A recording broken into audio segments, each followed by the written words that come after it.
आजकल के समय में एक बहुत बड़ी समस्या हमने खुद अपने घर में बिठा रखी है। जिस घर में नशे की आदत है, शराब की आदत है, उस घर में अक्सर कलह का माहौल दिखता है।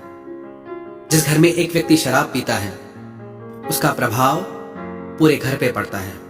कितने लोग परेशान होते हैं, कितने घर उजड़ जाते हैं, कितनी माताओं बहनों बच्चों को कितनी समस्याओं से गुजरना पड़ता है।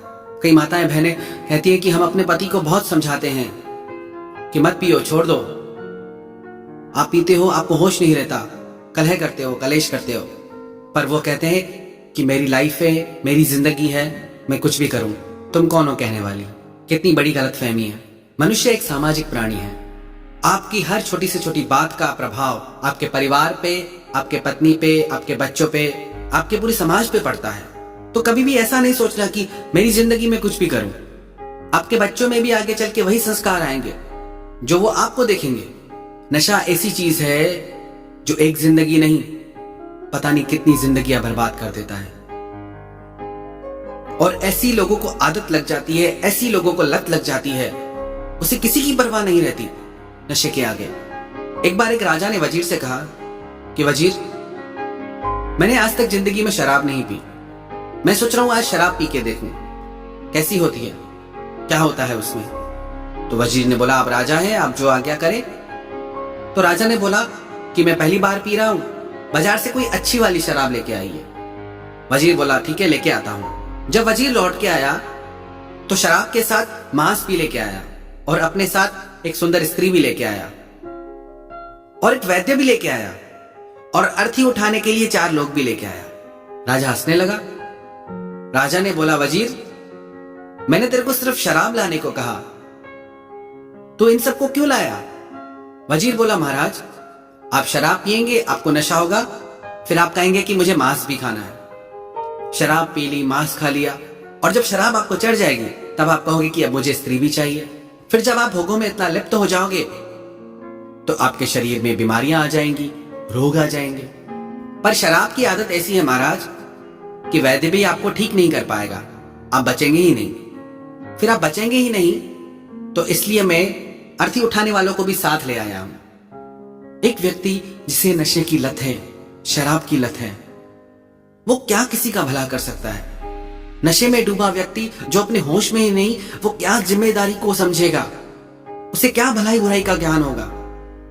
कितने गरीब लोग ऐसे हैं जिनकी स्त्रियां काम करती हैं, बच्चे काम करते हैं, खुद भी काम करते हैं, पर ऐसी दुर्बुद्धि है कि भोजन खाए नहीं खाए, खाना खाए नहीं खाए, शराब पीनी है, नशा करना है। ऐसी मंदमती हो जाती है आदती व्यक्ति की कि वो किसी की परवाह नहीं करता।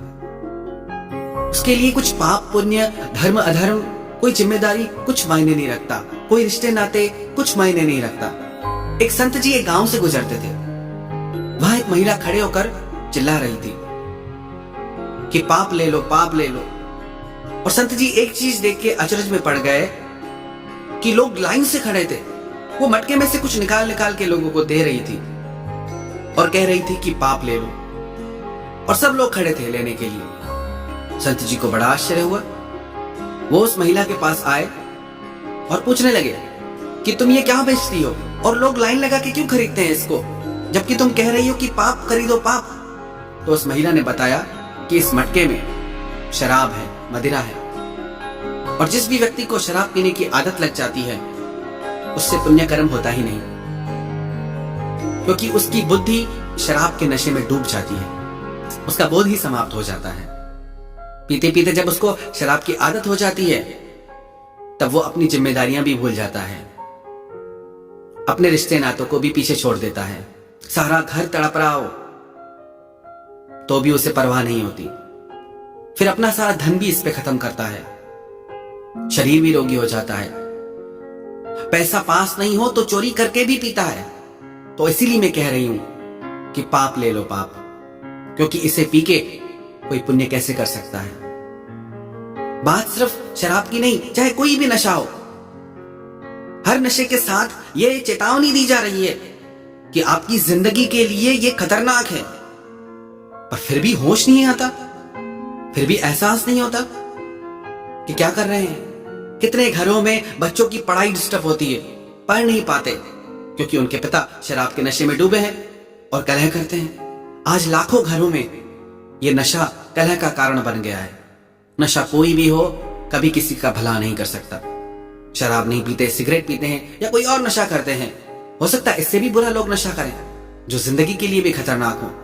याद रखना, पहले इंसान नशे को पकड़ता है, पर धीरे धीरे नशा ही इंसान को पकड़ लेता है। चाह के भी व्यक्ति छूट नहीं पाता। लोगों की ऐसी हालत हो जाती है, तड़पने लगते हैं, कहते हैं कि आज मेरा मूड खराब है, मुझे मत रोको। आज मैं परेशान हूं, मुझे मत रोको। बस यही एक चीज बची आपका मूड ठीक करने के लिए। 5 मिनट अपने बच्चों के साथ, अपने परिवार के साथ बिताओगे, मूड वैसे ही ठीक हो जाएगा। हमारी खुशी कहीं बाहर नहीं खो गई है जो हम इतना भटक रहे हैं। एक बूढ़ी औरत सड़क पे कुछ ढूंढ रही थी, तो एक भला व्यक्ति वहां से गुजरा। उसने कहा, माता जी, अब क्या ढूंढती है, मैं आपकी सहायता कर दूं। तो वो बोली, मेरे पास एक चांदी का सिक्का था, वो गिर गया, वो ढूंढती हूं। दोनों मिलकर ढूंढने लगे। फिर जब सिक्का नहीं मिला तो उस व्यक्ति ने पूछा कि सिक्का कहां गिरा था।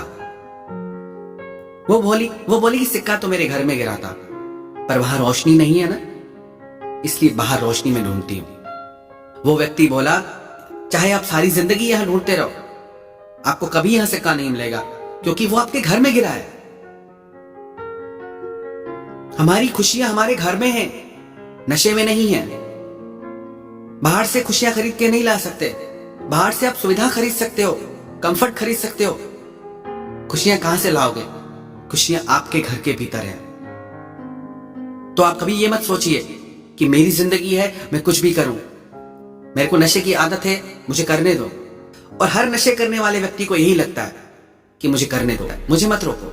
पर कभी एक बार सोचना, जो लोग आपकी जिंदगी से जुड़े हैं, आपके बच्चे, आपका परिवार, आपके माता पिता, उनके दिल पे क्या गुजरती है।